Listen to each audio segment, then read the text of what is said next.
हम अपने अगले ही भाग में आप सभी को सुना चुका हूँ कि किस प्रकार से इंद्र ने महर्षि गौतम का भेष धारण करके अहिल्या के साथ कुकर्म करने का प्रयास किए थे। आज हम उसके आगे का पार्ट सुनेंगे। और इस तरह महर्षि गौतम और देवराज इंद्र दोनों आमने सामने थे। सच 100 तालों में छिपा रह सकता है, पर झूठ नहीं। आखिर इंद्र के मन का चोर कब तक छिपा रहता? और अंत में जब महर्षि गौतम ने अपने तपोबल और मंत्र शक्ति का प्रयोग किया तो देवराज इंद्र ने समर्पण कर दिया। नहीं महर्षि, नहीं, ऐसा मत कीजिए। मैं देवराज हूं। अनर्थ, घोर अनर्थ। ये छद्म रूप धारण करके तुमने घोर अनर्थ किया है देवराज। मैं महर्षि गौतम आपको ये श्राप देता हूं कि आप इसी प्रकार सदा कामना पूर्ति के लिए भटकते रहे, सदा भटकते रहे। नहीं महर्षि, मैं आपसे विनती करता हूँ महर्षि। मेरा दिया श्राप कभी व्यर्थ नहीं होता, कभी व्यर्थ नहीं होता देवराज। मेरी विनती स्वीकार करें महर्षि, क्षमा कर दे मुझे। अब विनती का कोई लाभ नहीं देवर्षि, कोई लाभ नहीं। यदि अपना भला चाहते हैं तो अभी इसी क्षण मेरी दृष्टि से दूर हो जाए।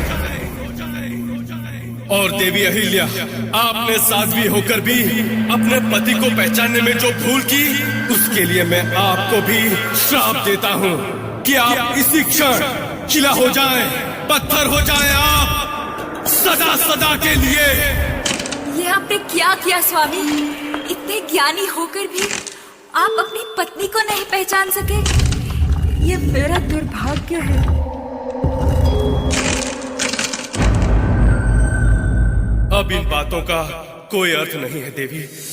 तो क्या देवी अहिल्या पत्थर के रूप में अभी भी इस आश्रम में है गुरुदेव? हाँ कुमार लक्ष्मण, वो आज भी इसी आश्रम में है, किंतु बोल नहीं सकती, चल नहीं सकती, बस पीड़ा सह सकती है।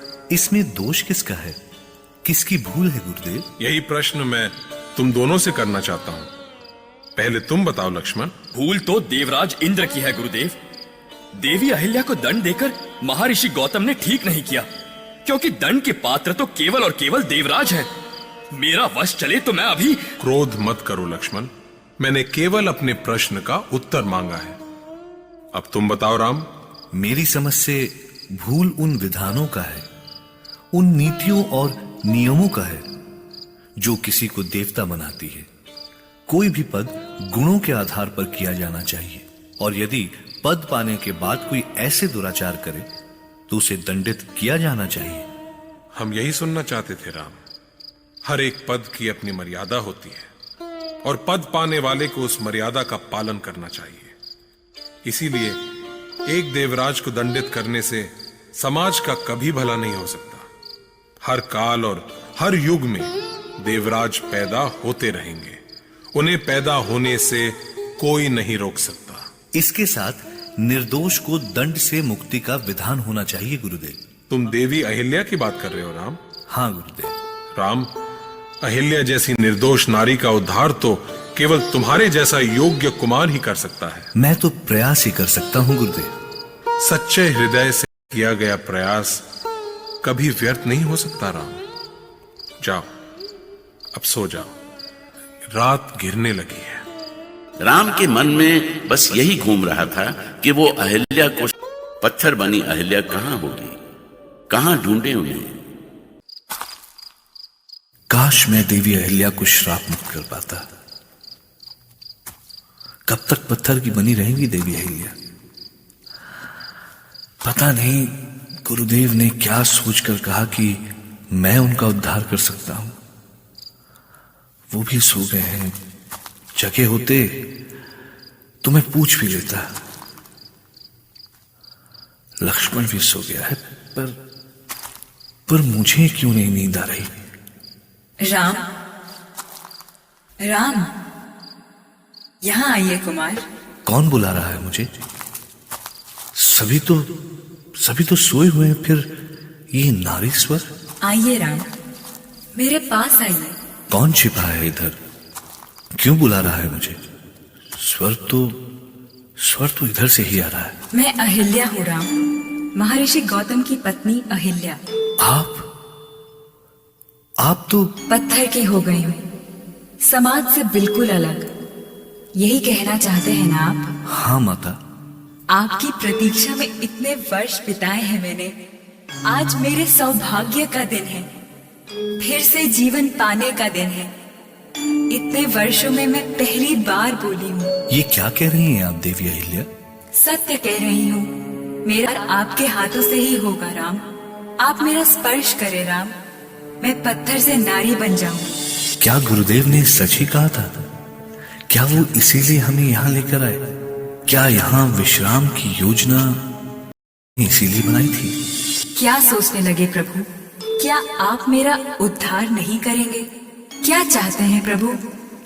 पत्थर की बनी रहूं?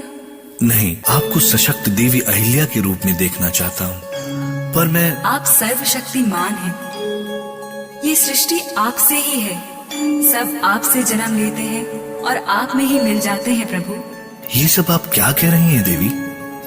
किसने कहा ये आपसे?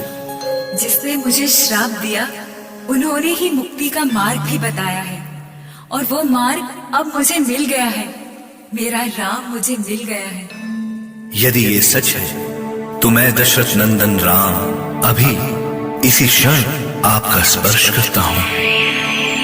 मेरे राम।